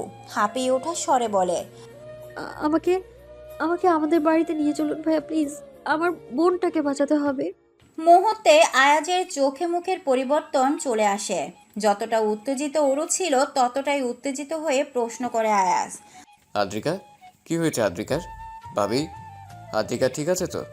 শাহাদাতের সাথে ওর বিয়ে ঠিক করেছে আমার বাড়ির লোক। আজ সন্ধ্যায় বিয়ে, আমাদের বিয়েটা আটকাতে হবে। সন্ধ্যার আগে যেভাবেই হোক পৌঁছাতে হবে ওখানে। আয়াজের মুখশ্রী রক্তিম হয়ে ওঠে। তীব্র ক্ষোভে ফেটে পড়ে সে, তবে প্রকাশ করে না। গম্ভীর অথচই ভারী রাগান্বিত স্বরে জবাব দেয়, আমি গাড়ি বের করছি ভাবি, আপনি আসুন। ঝড়ের বেগে গাড়ি চালাচ্ছে আয়াস। একটু পর পর হাত দুটো মুষ্টিবদ্ধ হয়ে আসছে তার। রাগের কারণে কপালের শিরাগুলো ফুলে ফেপে উঠছে। দাঁত দিয়ে নিচের ঠোঁট কামড়ে রেখেছে সে। অরুণিকা সবটাই খেয়াল করেছে, কিন্তু এখন এসব নিয়ে মাথা ঘামানোর মতো পরিস্থিতি নেই তার। বিকেল গড়িয়ে সন্ধ্যা হতে চলল। সময় মতো পৌঁছাতে না পারলে কি হবে ভাবতেই গা শিউরে উঠছে। গাড়িতে উঠেই আহরারকে মেসেজ করে দিয়েছে সে। তাই মাঝে মাঝে ফোন চেক করছে আহরারের কোনো উত্তর এলো কিনা তা দেখতে। মনে মনে আল্লাহকে ডেকে যাচ্ছে অরুণিকা। তার সহজ সরল বোনটা যেন ফেঁসে না যায়, এই বিপদ থেকে উদ্ধার হতে পারে যেন, তার জীবনটা যেন এভাবে নষ্ট না হয়। সন্ধ্যার আগে আগে সাদাত তার বাবা মাকে নিয়ে হাজির হয়ে গিয়েছে।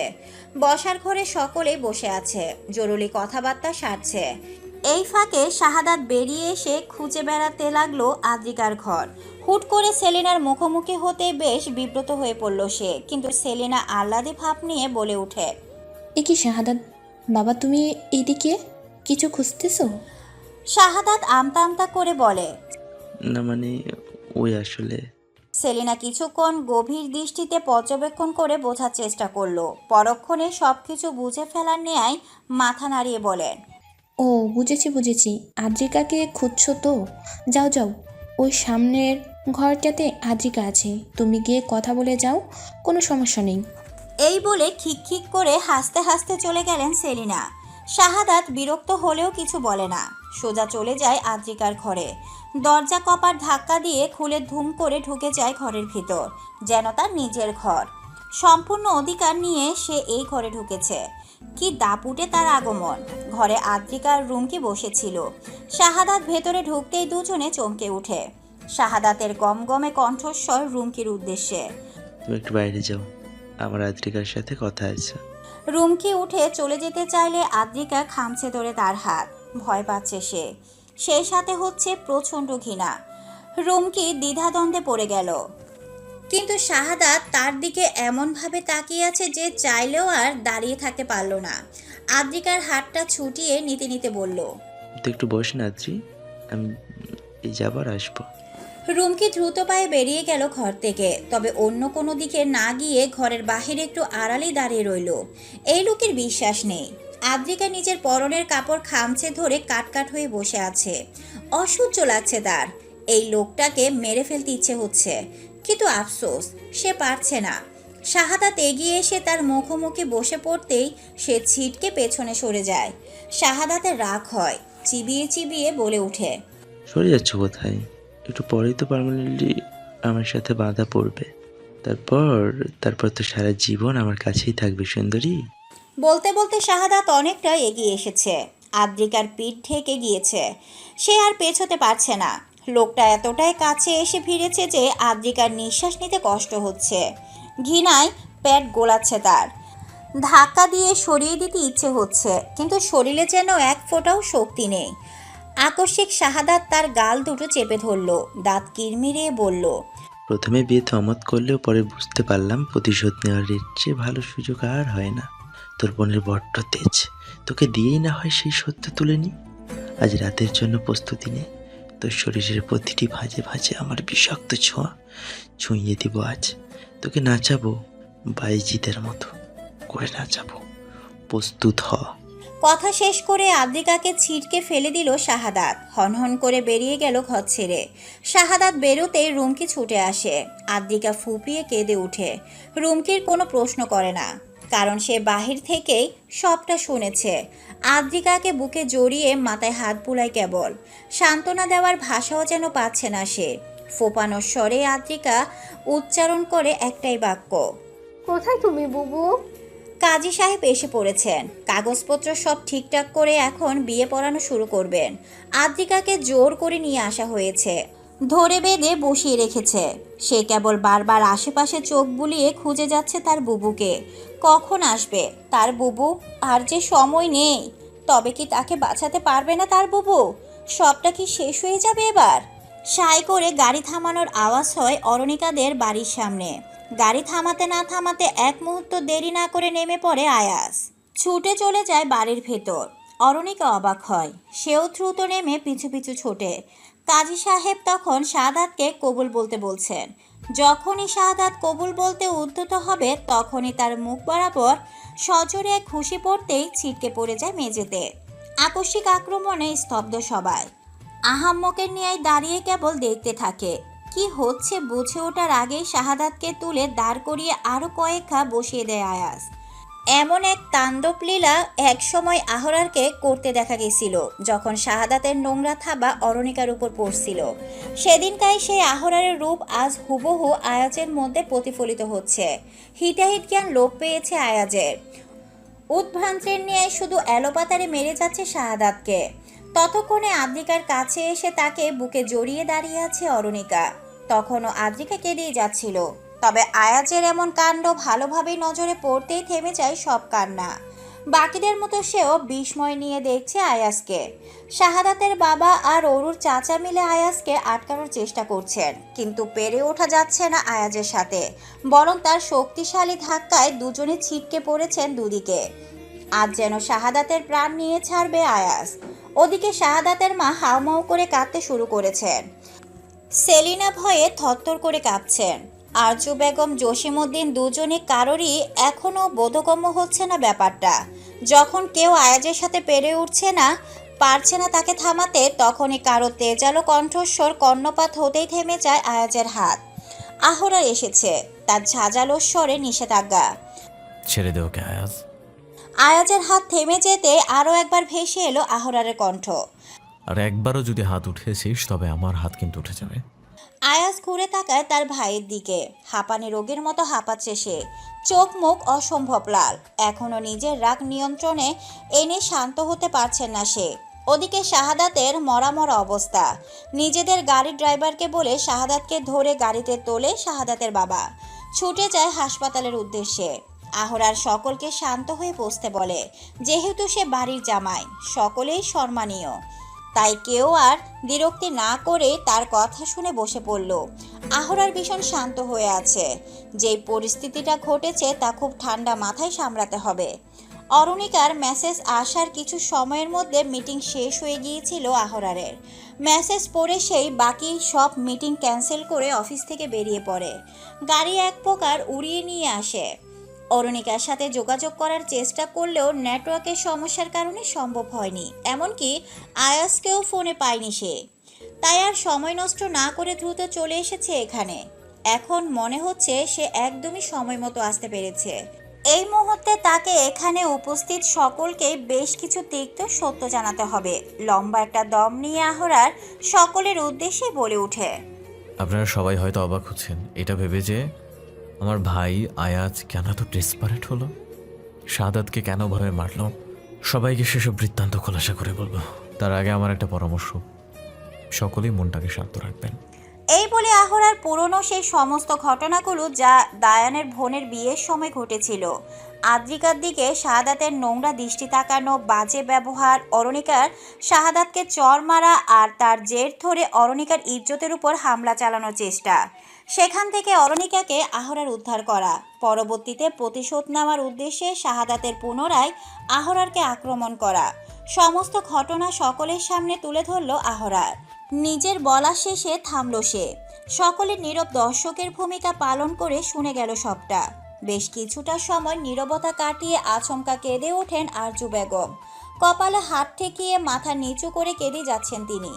অরুণিকা মাকে আগলে নেয়, মাথায় পিঠে হাত বুলিয়ে সান্ত্বনা দিতে থাকেন। সকলের মুখ চোখের অবস্থা থমথমে। এত কিছু ঘটে গেছে অথচই কেউ খুনাক্করও টের পায়নি। জাহিদ আর সেলিনা ভীত হয়ে পড়েছেন। আজ যদি শাহাদাতের সাথে বিয়ে হয়ে যেত আদ্রিকা, তবে কি হতো? মেয়েটার জীবনটা নষ্ট হয়ে যেত, আর এর জন্য দায়ী থাকতেন তারাই। অরুর দাদা জসিমউদ্দিন বলে ওঠেন, এখন শাহাদাতের যেই হাল আয়াজ করেছে তাতে ওর বাবা মা তো চুপ করে বসে থাকবে না। আহরার সান্ত্বনা দিয়ে বলল, চিন্তা করবেন না দাদু, আমি পুলিশের সাথে যোগাযোগ করেছি। ব্যাপারটা আইনি পর্যায়ে চলে গেছে। শাহাদাত সুস্থ হলেই তদন্ত হবে এবং পুলিশ সব কিছু তদারকি করবেন। চাইলেও শাহাদাত বা ওর বাবা মা আপনাদের কোনো ক্ষতি করতে পারবে না। সেলিনা বলে উঠলেন, এ তুমি কি করলি বাবা? পুলিশ পর্যন্ত ব্যাপারটা কেন নিয়ে গেলে? এটা গ্রাম, তারপরও আদ্রিকা এখনও কুমারী, বিয়ে হয়নি। এই ঘটনা পুরো গ্রামে ছড়িয়ে যেতে সময় লাগবে না। এখানে টিকে থাকা তো কঠিন হবেই, সেই সাথে আদ্রিকার বিয়ে দেওয়াটাও রীতিমতো অসম্ভব হয়ে দাঁড়াবে। খানিকটা শক্ত কণ্ঠে আহরার জবাব দেয়, কেন চাচ্ছি? আপনাদের কেন সমস্যা হবে? আপনারা তো কোনো অন্যায় করেননি। অন্যায় যদি কেউ করে থাকে তবে সেটা শাহাদাত, আর ওর ব্যবস্থা তো আমি করছি। আপনারা সবাই নিশ্চিন্তে থাকুন। আমি থাকতে আপনাদের কোনো বিপদ হতে দিব না। আমি সবটা সামলে নেব, একটু ভরসা রাখুন। আহরারের কথাই সকলের স্বস্তি মিলল। তবে যেই ঝড়টা গেল তার ধকল সামলাতে কিছুটা সময় তো লাগবে। সকলের কাছ থেকে বিদায় নিয়ে সেই দিন রাতেই ওরা তিনজন বেরিয়ে পড়ে বাড়ির উদ্দেশ্যে। সবাই রাতটা থেকে যাওয়ার অনুরোধ করলেও আহরারের ব্যস্ততার অজুহাতে থাকা হলো না। এদিকে আদ্রিকার বিয়ের দায়িত্ব আহরার নিয়েছে। সে কথা দিয়ে এসেছে সে নিজে ভালো ছেলে খুঁজে এনে তার সাথে আদ্রিকার বিয়ের ব্যবস্থা করবে। এই এত কিছুর মধ্যেও আয়াস কোনো কথা বলেনি। পুরোটা সময় নিশ্চুপ ছিল সে। মনে হচ্ছে কোনো কিছু নিয়ে গভীর চিন্তায় মগ্ন হয়ে পড়েছে। বাড়িতে ফিরতেই আহরার নিজের ঘরে চলে গেল। অরুণিকা চলে গেল শাশুড়িদের সাথে দেখা করতে। এদিকে আয়াস ড্রয়িং রুমে কিছুক্ষণ থম মেরে বসে রইল, তারপরই উঠে চলে গেল। নিজের ঘরে না গিয়ে আহরারের ঘরের সামনে এসে দাঁড়ালো। দুবার নক করতেই ভেতরে যাওয়ার অনুমতি পেল সে। আহরার ফ্রেশ হয়ে বেরোলো মাত্র, আয়নার সামনে দাঁড়িয়ে চুল ঠিক করছে। আয়াসকে দেখে হালকা হেসে জিজ্ঞেস করে, কিরে কিছু বলবি? নিজেকে যথাসম্ভব স্বাভাবিক রেখে উত্তর দেয় আয়াস। আমার একটা প্রস্তাব ছিল ভাইয়া, যদি রাগ না করো তাহলে বলতে পারি। আহরার ঘুরে দাঁড়ায়। জোহরির চোখে আয়াসকে আগাগোড়া পরখ করে দেয়। কিছুটা গাম্ভীর্যের সাথে বলে, রাগ করবো কিনা তা তো নির্ভর করছে কথাটা কি বা কেমন হবে তার উপর। আগে বল শুনি। সেকেন্ড কয়েক সময় নিল আয়াস, তারপর ভাইয়ের দিকে না তাকিয়ে সংকোচ ছাড়াই গড়গড় করে বলে দিল, যদি তোমরা রাজি থাকো তো আদ্রিকাকে আমি বিয়ে করতে চাই। কথাটুকু বলে হাঁপ ছাড়ল আয়াস। আহরার তখনও গম্ভীর দৃষ্টিতে তাকিয়ে আছে। এবার আয়াজের একটু ভয় ভয় লাগছে। তার ভাই কি রেগে গেল? হুট করে তাকে চমকে দিয়ে আহরার ঘর কাঁপিয়ে হেসে উঠল। আয়াস বোকার মতো ফেল করে তাকিয়ে আছে। মাথা চুলকে ভাবতে বসলো সে আসলে কি বলেছে। আহরার দম ফাটা হাসি হাসছে। হাসতে হাসতে আয়াজের কাছে এসে সশব্দে কাঁধে চাপড় মারল। হাস্যরত সুরেই বলে উঠে, আমি ঠিকই ধরেছিলাম, আদ্রিকাকে নিয়ে কিছু তো তোর মধ্যে আছে। শুধু অপেক্ষা করছিলাম কখন তুই নিজের মুখে বলবি। এবার লজ্জায় পড়ে গেল আয়াস। অস্বস্তি নিয়ে বলল, ইয়ে না মানে ভাইয়া, ব্যাপারটা তেমন নয়। ঠাটিয়ে এক চর মারব। আমাকে কি বোঝাতে চাইছিস তুই? বলে যাস না ওই পথ কিন্তু আমিও পাড়ি দিয়ে এসেছি। আয়াস লজ্জায় হেসে মাথা নামিয়ে ফেলে। আহরার আবারও হেসে মাথায় চাটি মারে তারপর বলে, চিন্তা করিস না, ভাইয়ের কাছে চেয়েছিস কিছু, ভাই ফিরিয়ে দিবে না। আমার উপর ছেড়ে দে, এখন যা গিয়ে বিয়ের প্রস্তুতি নে। আয়াস বিস্ফোরিত নয়নে চেয়ে বলে, কি বলছো কি ভাইয়া, এত সহজে? কি মনে করিস তুই আমাকে? না মানে আমি ওভাবে বলতে চাইনি। শোন, তোকে এত কিছু ভাবতে হবে না, আমি দেখে নেব সব। তোকে যেটা বলেছি তুই শুধু সেটা কর। থ্যাংক ইউ ভাইয়া। এই বলে আহরারকে শক্ত করে জড়িয়ে ধরল আয়াস। আহরারও হেসে জড়িয়ে নিল ভাইকে। আয়াস চলে যেতেই অরুণিকা ঘরে ঢুকে। আহরারের মুখে হাসি দেখে কৌতূহলী স্বরে প্রশ্ন করে, কি ব্যাপার, খুশি খুশি মনে হচ্ছে? জানো কি হয়েছে? আহরারের উৎফুল্ল স্বর শুনে অরুণিকা জিজ্ঞাসু দৃষ্টিতে তাকায়। আহরার বলে উঠে, আদ্রিকাকে বিয়ে করতে চায় আয়াজ। একটু আগে আমাকে সেটাই বলে গেল। কি? ভাবতে পারো, ভাই আমার ডুবে ডুবে জল খেয়েছে, এতদিন কিন্তু বুঝতে দেয় নাই। আজ ওর আচরণ দেখেই তো আমার সন্দেহ হলো। আমারও সন্দেহ হয়েছে জানেন, যখন থেকে আয়াস ভাই আদ্রিকার বিয়ের খবর শুনেছে তখন থেকে কেমন অদ্ভুত আচরণ করছিল। আমার সন্দেহ হলেও তখন মাথা কামাতে পারিনি। তার মানে ব্যাপারটা সত্যি? তার বলতে? অরুণিকা হাসে। সে হাসি দেখে আহরার ঘুরে এসে অরুকে পেছন থেকে জড়িয়ে ধরে। কাঁধে থুতনি ঠেকিয়ে মৃদুস্বরে বলে উঠে, যখন থেকে তোমার প্রতি অনুভূতির সৃষ্টি হয়েছিল আমিও ঠিক ওরকমই হয়ে গেছিলাম। শাহাদাত যখন তোমার দিকে হাত বাড়ায় পাগল হয়ে গিয়েছিলাম আমি। ওকে টেনে ছিঁড়ে কুটি কুটি করে ফেলার ইচ্ছা হচ্ছিল। আজ আয়াজের মধ্যে আমি তেমনটাই দেখছি, তাই তো চট করে মাথায় এলো বিষয়টা। আপনি বড্ড পাগল জানেন, তখনও পাগল ছিলেন আর এখনো পাগল আছেন। তাই আমি পাগল, তাই না? বলতে বলতে আহরার কুট করে ছোট্ট একটা কামড় বসিয়ে দিল অরুণিকার কানে লতিতে। অরুণিকা মেখি রাগ দেখিয়ে বলে, আমার কিন্তু আপনার দুর্বলতা জানা আছে। আচ্ছা, দেখাও আমার দুর্বলতা। নিন তবে মজা। এই বলে অরুণিকা ঘুরে দাঁড়িয়ে আহরারের কোমরে সুড়সুড়ি দিতে লাগলো। আহরার বারবার এঁকে বেঁকে যাচ্ছে। অরুণিকাকে থামতে বলতে গিয়ে হো হো করে হেসে ওঠে। কোমরে বড্ড সুড়সুড়ি তার, একদম সয় না। অরুণিকা একেবারে জায়গা মতো মেরেছে। আহরার হাসছে আর বাধা দেওয়ার চেষ্টা করতে করতে পিছিয়ে যাচ্ছে, কিন্তু অরুণিকা ছাড়ার পাত্রী নয়। সুরসুরি দিয়েই যাচ্ছে। একটা সময় আহরারের অবস্থা দেখে সেও খিলখিলিয়ে হেসে ওঠে। আহরারকে ছেড়ে দিয়ে হাসতে হাসতে শুয়ে পড়ে বিছানায়। আহরারও প্যার চেপে ধরে ধপাস করে শুয়ে পড়ে অরণিকার পাশে। পাশ ফিরে মুগ্ধ দৃষ্টিতে দেখতে থাকে অরণিকার প্রাণ খোলা হাসি। কারণ এই দৃশ্য তার জীবনে অন্যতম সুন্দর দৃশ্যগুলোর মধ্যে একটি। এমন দৃশ্য দেখার সুযোগ হাতছাড়া করতেই নেই। তার শ্যামবতীকে মন ভরে দেখার সুযোগ সে কখনোই ছাড়ে না। যতই দেখে মন চায় আরও দেখতে। শ্যামবতীকে দেখার রেশ কাটে না তার কখনোই। 1000 বছর ধরে দেখলেও যেন তৃপ্তি হবে না তার। হুট করে মাথায় দুষ্টু বুদ্ধি খেলে যেতেই টুপ করে গালে একটা চুমু দিয়ে বসলো সে। থেমে গেল অরণিকার হাসি। ঝট করে ফিরে তাকাতেই আহরার হড়বড় করে উঠে দাঁড়ায়। ছুটে ঘর থেকে বেরিয়ে যেতে যেতে বলে, মা বোধহয় খেতে ডাকছে। শিট, উফ, বজ্র ক্ষুধা লেগেছে। আহরারের কাণ্ড দেখে অরণিকা আবারও হেসে ওঠে। হাসতে হাসতে বলে, আমার পাগল একটা।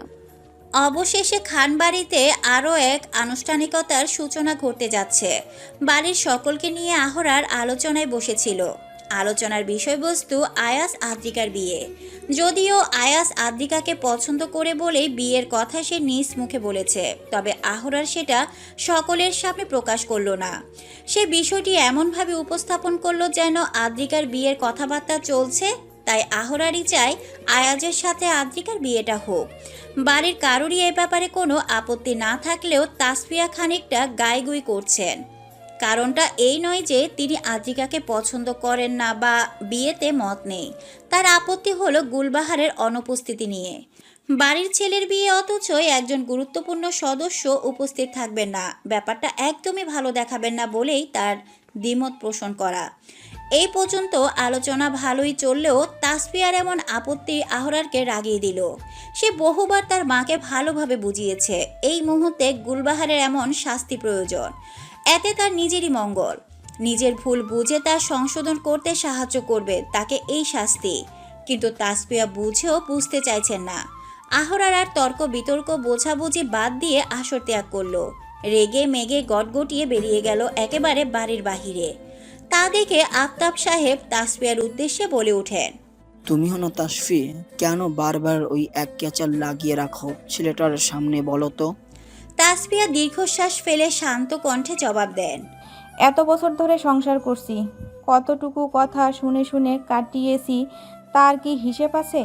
পার তো করেই ফেলেছি, চাইলেও তো সেসব দিন আর পাল্টাতে পারবো না। তবে কি দরকার এই শেষ বয়সে এসে মানুষটাকে এত কঠিন কঠিন শাস্তি দেওয়া? তাসফিয়ার কথায় সম্মতি জানিয়ে ফারজানা বলে ওঠেন, আমারও একই কথা। এখন আর ওই মানুষটাকে শাস্তি দিয়ে কি লাভ? আর কদিনই বা বাঁচবেন তিনি? ফারজানার কথার জবাবে আফজাল সাহেব বলেন, আহরার যখন এমন একটা পদক্ষেপ নিয়েছে অবশ্যই ভেবেচিন্তে নিয়েছে। আমি মনে করি ভালোটাই ভেবেছে সে। আমাদের ওর প্রতি বিশ্বাস রাখা উচিত। বড় ভাইয়ের কথায় মাথা নাড়িয়ে সায় জানান আফতাব সাহেব। বাকিরা নিশ্চুপ। এই কথার বিপরীতে আর কারোর কিছু বলার মতো রইল না। আহরার বাড়িতে ফিরলে অরণিকা বেশ অনেকক্ষণ যাবৎ তার আশেপাশে ঘুরঘুর করতে থাকলো। বোঝাই যাচ্ছিল যে সে কিছু বলতে চায়, কিন্তু আহরার যেভাবে রেগে বাড়ি থেকে বেরিয়ে গেছিল, এখনও সে রাগ আছে নাকি ঠান্ডা আছে বুঝতে পারছিল না ওরু। তাই নিজের কৌতূহলী প্রশ্নগুলো করার মতো সাহস হচ্ছে না তার। বারবার এসে এটা সেটা ভুজুং বাজুং জিজ্ঞেস করে চলে যাচ্ছে। একটা সময় ব্যাপারটা বুঝতে পেরে আহরার গমগমিয়ে গলায় ডেকে ওঠে। অরণিকা, চমকে উঠে অরু। একে তো পুরো নাম ধরে ডেকেছে, তার উপর কেমন গম্ভীর কণ্ঠস্বর। তার মানে এখনো রেগে আছে। আহরারের দিকে তাকাতেই পুনরায় একই স্বরে বলে, এদিকে এসো, আমার পাশে বসো। অরণিকা ধীর পায়ে এগিয়ে এসে বসে পড়ে আহরারের পাশে। কিছুটা ভয় পাচ্ছে সে, যদি আহরার তাকে বকে এই ভয়ে। কিন্তু তার ভয়কে সত্যি হতে না দিয়ে আহরারের কণ্ঠস্বর বদলে গেল। তুমি কি কিছু বলতে চাচ্ছ অরু? আমার কাছে কিছু বলতে তোমার এত হেজিটেশন কেন হচ্ছে? মানা করেছিলাম না এত হেজিটেট করতে? কোমল স্বরে বলে ওঠে। আহরারের কোমল স্বর শুনে ভয় কেটে গেল অরুর। ধাতস্থ হয়ে নিজেকে প্রস্তুত করে নেয় প্রশ্নগুলো করার জন্য। 2-1 বার কেশে গলা পরিষ্কার করে নেয় সে। অতঃপর ক্ষীণ স্বরে বলে, আচ্ছা, দাদি জানের উপর আপনার রাগটা কেন সৃষ্টি হলো?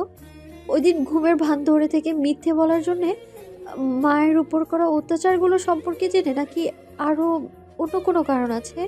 অরুণিকার কথা শুনে ফোঁস করে শ্বাস ফেলে আহরার। খানিকক্ষণ চুপ থেকে বলতে শুরু করে। তোমরা শুধু এইটুকু কারণ জানো আরও, কিন্তু এর বাইরেও আরও অনেক কিছুর কারণ আছে। আমি শুধুমাত্র ভয় দেখানোর উদ্দেশ্যে দাদিজানকে একদিনের জন্যই বৃদ্ধাশ্রমে রেখে আসার পরিকল্পনা করেছিলাম। সেদিন সকালে তাকে নিয়ে বেরোবো বলে ডাকতে গেলাম। সেদিন ঘরের বাইরে দাঁড়াতেই কিছু কথা আমার কানে আসে। দাদিজান কাউকে বলছিলেন তার পরিকল্পনা ছিল তোমাকে চরিত্রহীন প্রমাণ করার। তবে যেই লোককে দিয়ে কাজটা করাতে চেয়েছেন সেই লোকটা তোমায় মেরে ফেলতে চেয়েছিল। এটা নিয়েই রাগারাগি করেছিলেন উনি। বিশ্বাস করো, সেদিন আমার মনের অবস্থা যে কী হয়েছিল তা তোমাকে বোঝাতে পারবো না।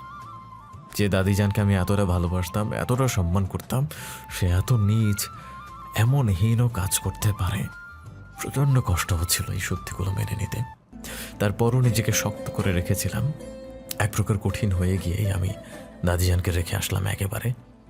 এতক্ষণ বিস্মিত হয়ে আহরারের সব কথা শুনলেও শেষ কথাটুকু শুনে চমকে উঠে অরুণিকা তড়িৎ গতিতে প্রশ্ন করে। একেবারে মানে? আহরারের চোখ মুখ শক্ত হয়ে এসেছে, কণ্ঠে কাঠিন্যত ভাব বজায় রেখে জবাব দিল। একেবারে মানে একেবারে। দাদিজান আর এই বাড়ি ফিরবেন না। এখন থেকে ওনার স্থায়ী ঠিকানা বৃদ্ধাশ্রম। এই বলে অরুণিকাকে আর কোনো কথা বলার সুযোগ না দিয়ে আহরার হনহন করে বেরিয়ে গেল ঘর ছেড়ে। অরুণিকা হতবিহ্বল চোখে তাকিয়ে আহরারের চলে যাওয়াই দেখল কেবল। যেহেতু গুলবাহারকে ছাড়াই বিয়ের অনুষ্ঠান সম্পন্ন করতে হবে, তাই বাড়ির কেউই খুব একটা আত্মীয় স্বজন নিয়ে আয়োজন করতে চাচ্ছেন না। আপাতত তাদের ইচ্ছে ঘরোয়াভাবে বিয়েটা হোক, পরে গুলবাহার ফিরলে বড় আয়োজন করা হবে সকলকে নিয়ে, ঠিক যেমনটা আহরার অরুণিকার হয়েছিল। আহরার এতে কোনো দ্বিমত পোষণ করেনি। তবে সকলে এমন চিন্তা ভাবনা করলেও অরুণিকা তো জানে ওই অনুষ্ঠান কখনোই হওয়া সম্ভব নয়, কারণ আহরার আর গুলবাহারকে এই বাড়িতে ঢুকতে দেবে না। ফোন আলাপের মাধ্যমে কথাবার্তা পাকা করা হয়। বাড়ির সকলে একসাথে যাবে একদিন, বরং ওই দিনই বিয়ে পড়িয়ে নিয়ে চলে আসবেন আদ্রিকাকে। পরিকল্পনা অনুযায়ী দুদিন পরে বিয়ের তারিখ নির্ধারিত হয়। আগের দিন বাড়ির সকলে মিলে ছোটখাটো পরিসরে আয়াজের গায়ে হলুদ করে। বাড়ির ছাদে সবাই ইচ্ছে মতো হলুদ মাখামাখি আনন্দ উৎসব করেছে। আয়াজ ভীষণ খুশি ছিল। বহুদিন পর তাকে এতটা প্রাণোচ্ছল দেখা গেল। বাকিদের চোখে সেই উৎফুল্লতা স্বাভাবিক নজরে এলেও আহরার এবং অরুণিকা ঠিকই এর গভীর মর্মাত্মক উদ্ধার করে ফেলল। দুজনের মধ্যে দুই একবার চোখের ইশারাও হয়েছে ব্যাপারটা নিয়ে, আর সেটা আহিয়ার নজরে পড়তেই তাদেরকে নিয়েই মজা লুটতে শুরু করলো। সেই সাথে তাল মেলালো বাকি সকলেই। হাসি ঠাট্টার মধ্যে সাধারণভাবে অসাধারণ সুন্দর এক গায়ে হলুদের অনুষ্ঠান সম্পূর্ণ হলো। পরের দিন সকাল সকাল বেরিয়ে পড়লো সবাই। হই হুল্লো করতে করতে বউ আনতে চলল। দুপুরের আগে আগে ওই বাড়িতে পৌঁছে গেল তারা। বাড়ির সকলেই সাদরে আপ্যায়ন শুরু করলো সবার। অরুণিকা সোজা চলে গেল আদ্রিকার কাছে। লাল টুকটুকে বউ সেজে খাটের মাঝখানে বসে আছে আদ্রিকা। অরুণিকা ঘরে ঢুকতে আদ্রিকাকে এমন রূপে দেখে থমকে গেল। আদ্রিকা এমনিতেই অনেক সুন্দরী, তার উপর এমন লাল রঙা বউ সাজে তাকে অপরূপ অপসরা লাগছে, যা দেখে অরুণিকাও চোখ আটকে গিয়েছে। সে ঘরে ঢুকতে ঢুকতে বলতে লাগলো, মাশাআল্লাহ মাশাআল্লাহ, আদ্রি বোনু আমার, কি সুন্দর লাগছে রে তোকে। অরুণিকার গলা শুনে মাথা তুলে তাকায় আদ্রিকা। মুহূর্তে উত্তেজিত হয়ে বুবু বুবু করতে লাগলো সে। অরুণিকা কাছে এসে আদ্রিকার মুখখানা দুই হাত ধরে চোখ বুজে বিড়বিড় করে কিছু সূরা পড়ে নিল। তারপর কপালে ফু দিয়ে দিল বার কয়েক। বোনকে বুকে জড়িয়ে বলল, কারণ নজর না লাগুক আমার সোনা বোনটার উপর। অরুর বুকে মুখ গুজতে দুফোঁটা অশ্রু গড়িয়ে পড়ল আদ্রিকার। অরু ভাবল সবাইকে ছেড়ে চলে যাবে বলে হয়তো মন খারাপ, কিন্তু কেবল আদ্রিকাই জানে এটা তার সেই মন খারাপ নয়। এই বিয়েটা মন থেকে মেনে নিতে না পারার কষ্ট। আয়াস ভালো ছেলে, তার সাথে বিয়েতে মানা করার মতো কোনো সুযোগ আদ্রিকার নেই। এদিকে তার আহরার ভাই নিজে এই প্রস্তাব এনেছে, সেই দায়িত্ব নিয়ে সব কিছু করছে। এখানে নিজের মনের কথাটা জানানোর মতো দুঃসাহস আদ্রিকা দেখাতে পারেনি, বলতে পারেনি তার মনে অন্য কারোর বসবাস। আয়াসকে মন থেকে স্বামী হিসাবে মেনে নেওয়া তার পক্ষে সম্ভব নয়, কোনোভাবেই সম্ভব নয়। পরপর 3 বার কবুল বলার মাধ্যমে আয়াস আদ্রিকার বিয়েটা সুসম্পন্ন হলো। বিয়ের কার্য সম্পাদিত হতে খাওয়া দাওয়ার পালা চলল। এরপর দুই পরিবার তুমুল আড্ডায় কাটিয়ে দিল লম্বা একটা সময়। এবার বিদায়ের পালা। সন্ধ্যার আগে আগেই তারা বউ নিয়ে ফিরতে উদ্যত হলো। বিদায়ের বিষাদীয় ক্ষণ বেশ করুণ হলো। সকলকে ছেড়ে যেতে হচ্ছে। কষ্টে বাঁধনহারা কান্নায় ভেঙে পড়ল আদ্রিকা সহ বাড়ির সকলে। আরজু বেগম তার ছোট মেয়ের বিদায় দিয়ে ফেললেন। এবার তো বাড়িটা পুরোপুরি খালি হয়ে গেল। তবুও মেয়ের মা হয়েছেন যখন বুকে পাথর চেপে সত্যি মেনে নিতে হলো।